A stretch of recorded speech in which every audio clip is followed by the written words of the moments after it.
কি করছো গুরু?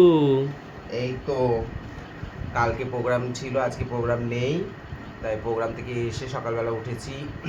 কোনো কিছু তো খেতে মন চাইছে না, ভালো লাগছে না, গরমের মধ্যে কী করবো। কিন্তু আজকে যেহেতু জামাই ষষ্ঠী, সেই জন্য সবার বাড়িতে আম জাম কাঁঠাল এগুলো হয়।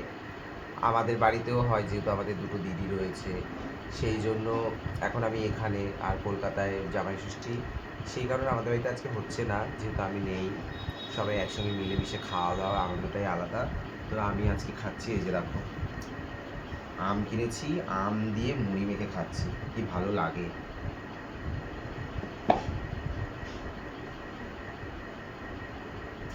এখানকার সব থেকে ভালো প্রিয় আম হচ্ছে দশহরি আম। দশহরি আম না একটা কোনো রেশ থাকে, না আটি, দেখো আটি ছোট আম। আম দেখাচ্ছি একটুখানি, দাঁড়াও, কিনেছি আমি, এই যে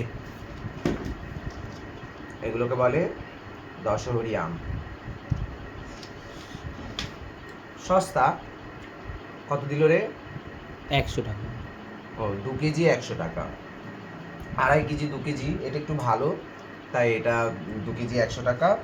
আর আরও আছে, সেটা 3 কেজি 100 টাকা, 2.5 কেজি 100 টাকা।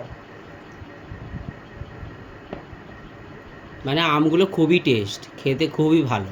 একটাও কোনো ইয়ে নেই, না, আর এই এই যে এই আমের, আমগুলো একটা কোনো ইয়ে পাবে না, কি বলে ওটাকে, রেশা বলে তো, হ্যাঁ, একটাও কোনো এর মধ্যে রেশা নেই। এত সুন্দর আম আমাদের কলকাতাতেও পাওয়া যায়।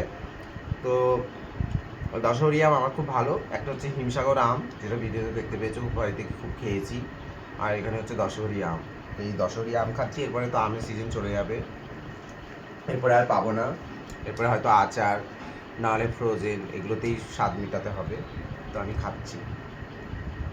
হুম। তোমরাও যদি খাও চলে আসো আমাদের ঘরে। ও হাসছে ওদিক থেকে আমার খাওয়া দেখে। অনেকটাই মেখেছি, খেতে পারবো কিনা জানি না। আমটা যেরকম সফট নরম, সেরকম সুস্বাদু। আর আমটা খুবই টেস্ট খেতে। সবাই ভালো থাকো, আমি খেয়ে নিই।